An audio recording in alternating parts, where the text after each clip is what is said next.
कट्टर इस्लामी संगठन popular front of India पर पाबंदी लगेगी, इस बात का अंदाजा पहले ही हो गया था। सुरक्षा एजेंसियों को पीएफआई की नापाक साजिशों के कई सबूत मिलने लगे थे, लेकिन हद तो तब हो गई जब इस बात के भी सबूत मिलने लगे कि पीएफआई ने हिंदुस्तान को इस्लामिक स्टेट बनाने का बाकायदा एक ब्लूप्रिंट तैयार कर रखा था। उनकी मंशा थी 2047 तक भारत को इस्लामिक स्टेट बनाना।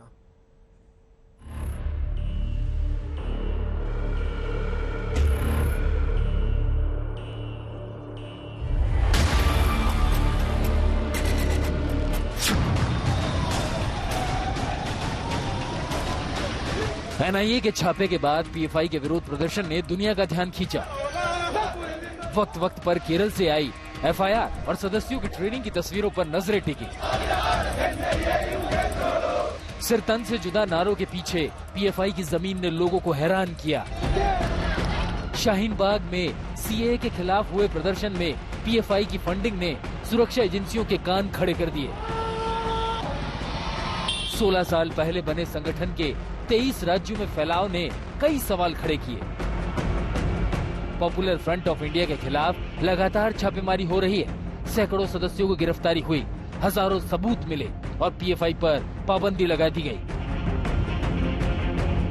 पीएफआई पर पाबंदी के बाद ये जानना बेहद जरूरी है कि आखिर पीएफआई ने साजिशों का कौन कौन सा चैप्टर तैयार किया। ये जानना जरूरी है कि पीएफआई ने आतंक का कैसे ब्लूप्रिंट तैयार किया, जिसने सरकार को सख्त फैसले लेने पर मजबूर कर दिया।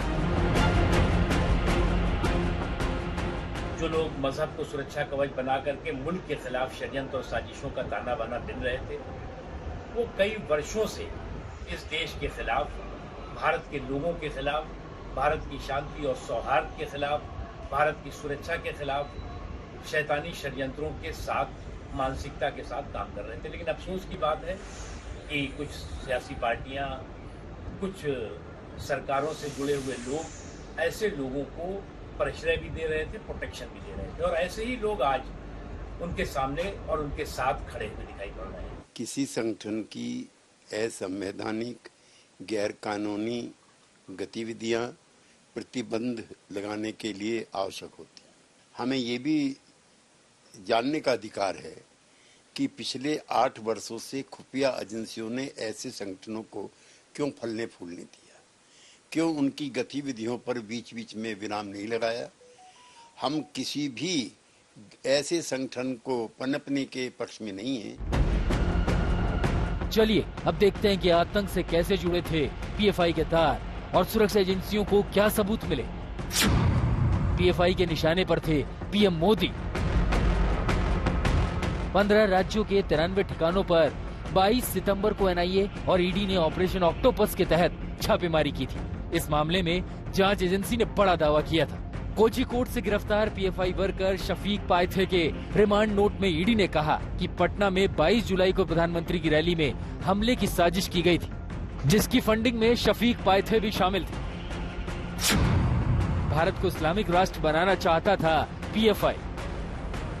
पीएफआई के कई कार्यकर्ताओं से ढेरों दस्तावेज मिले। इसमें लिखा था कि 2047 में जब देश आजादी के 100 साल मना रहा होगा, तब तक भारत को इस्लामिक राष्ट्र बनाना है। 10% मुस्लिम भी साथ दें तो कायरो को घुटने पर ला देंगे। दंगों से हत्या तक में पीएफआई का नाम। 1994 में केरल में मुसलमानों ने नेशनल डेवलपमेंट फंड की स्थापना की थी। इसके बाद इसका नाम दंगों से हत्या तक में जुड़ा। संगठन 16 साल में 23 राज्यों तक पहुंच गया। बेरहमी से प्रोफेसर की हत्या। केरल में 12 साल पहले प्रोफेसर टीजे जोसेफ पर 4 बार हमले हुए थे। दायां हाथ काट दिया गया था, शरीर पर कई जख्म दिए गए थे। जोसेफ पर हमले में पीएफआई का लिंक सामने आया था। पीएफआई ने ओसामा को शहीद बताया। पीएफआई ने अपने मुखपत्र तेजस के कवर पेज पर दुनिया के सबसे बड़े आतंकी ओसामा बिन लादेन की तस्वीर लगाई और उसे शहीद बताने की कोशिश की गई। शाहीन बाग प्रदर्शन में फंडिंग। सीए और एनआरसी के खिलाफ लंबे चले विरोध प्रदर्शन में पीएफआई का नाम सामने आया। जांच एजेंसियों का मानना था कि प्रदर्शन के लिए फंड का जुगाड़ पीएफआई ने किया था। दिल्ली दंगों में पीएफआई का हाथ। शाहीन बाग में प्रदर्शन के दौरान दिल्ली में जो दंगे हुए उसमें भी पीएफआई का नाम सामने आया और जांच एजेंसियों को पुख्ता सबूत भी मिले। पीएफआई ने भले ही इस्लाम के नाम पर अपने संगठन का प्रचार प्रसार किया, भले ही अपने झंडे तले मुसलमानों को जोड़ने का काम किया, लेकिन आतंक के सबूत मिलने के बाद पीएफआई के साथ खड़ा होने से हर कोई बच रहा है।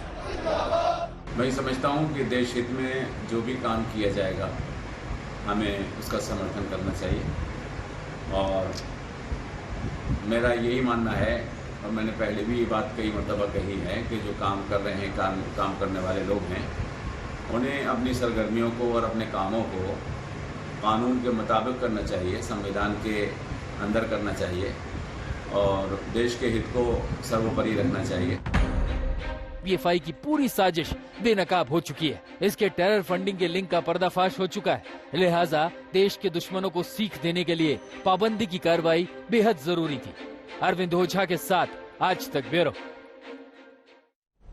पुलिस ने अपनी रिपोर्ट में यह लिखा है कि संविधान और राष्ट्रीय ध्वज की आड़ में ये अपना काम कर रहे थे। किस तरह से 2047 में भारत को एक इस्लामिक राष्ट्र बनाना है। पीएफआई पर पाबंदी क्या लगी? सत्ता पक्ष हो या विपक्ष, दोनों के बीच सियासी घमासान तेज हो गया। घेराबंदी की एक नई सीरीज शुरू हो गई।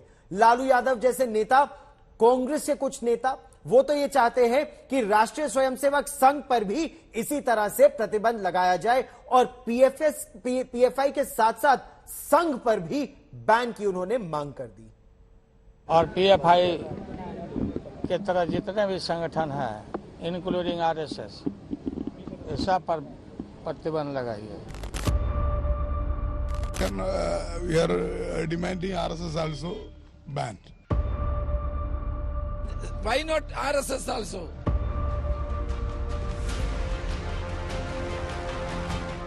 जो संगठन देश तोड़ने में लगा था, जो संगठन धार्मिक उन्माद पैदा करने में लगा था, जिसे देश की एकता अखंडता खटकती थी, जिसे भाईचारा और सद्भाव से नफरत थी, जिसका रिश्ता आतंकी संगठनों से रहा है, उस संगठन का क्या कोई हिमायती हो सकता है? उस संगठन का क्या कोई शुभचिंतक हो सकता है? आप कहेंगे ऐसा कैसे हो सकता है, लेकिन ऐसा हो रहा है। पीएफआई की पैरोकारी हो रही है। पीएफआई पर पाबंदी लगी तो कुछ नेताओं को पीड़ा हो रही है। समाजवादी पार्टी के सांसद सफीक उरहान तो सीधे सीधे पीएफआई के पक्ष में खड़े हो गए। ये हमारे देश में बहुत सी पॉलिटिकल पार्टियां चल रही हैं और देश के अंदर डेमोक्रेसी है, जमहूरियत है, प्रजातंत्र है, लेकिन अगर इस तरीके से बैंड लगने लगेगा तो प्रजातंत्र तो खत्म। ऐसे अब इन्होंने लगा दिया। अब मेरी राय में तो ये नामुनासिब है। सर पहले तो ताबड़तोड़ कार्रवाइयाँ, उसके बाद अचानक बैन।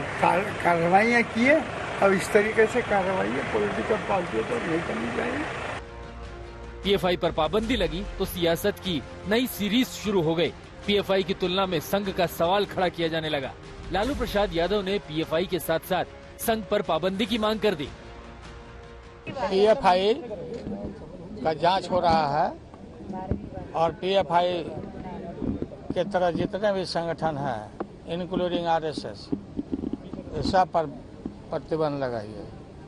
एकरूपता लगे, दिखने को लगे, ऐसा नहीं कि ये फीलिंग जाए कि खास करके मुस्लिम संगठनों को ये तो दुर्गा बहानी भी बनाए थे और आरएसएस को बैन पहले भी किया गया था इमरजेंसी में भी, और एक साथ इस तरह के जितने भी संगठन हैं सबको बैन करिए और जांच करिए।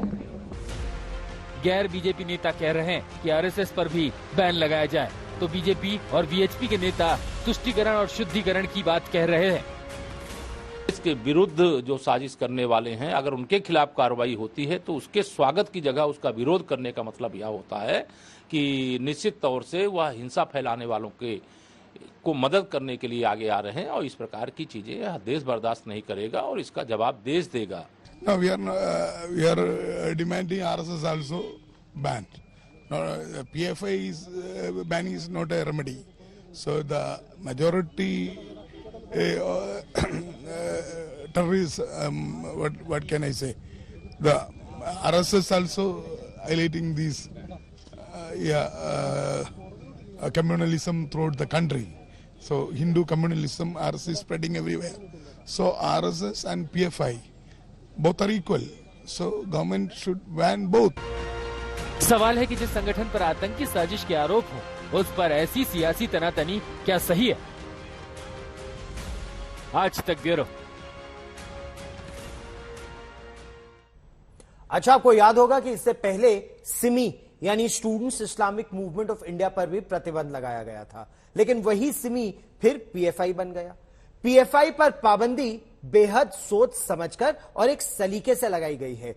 खतरा यह था कि पीएफआई पर अगर पाबंदी लगती भी है तो क्या एक नए संगठन के रूप में अपना सिर उठा लेगा, लेकिन इस बार पीएफआई के साथ साथ उससे जुड़े 8 और संगठनों पर भी पाबंदी की न केवल गाज गिरी है, बल्कि उसके जो आइडियोलॉग है, जो थिंकर्स है, जो लीडर्स है, उनको भी गिरफ्तार किया गया है।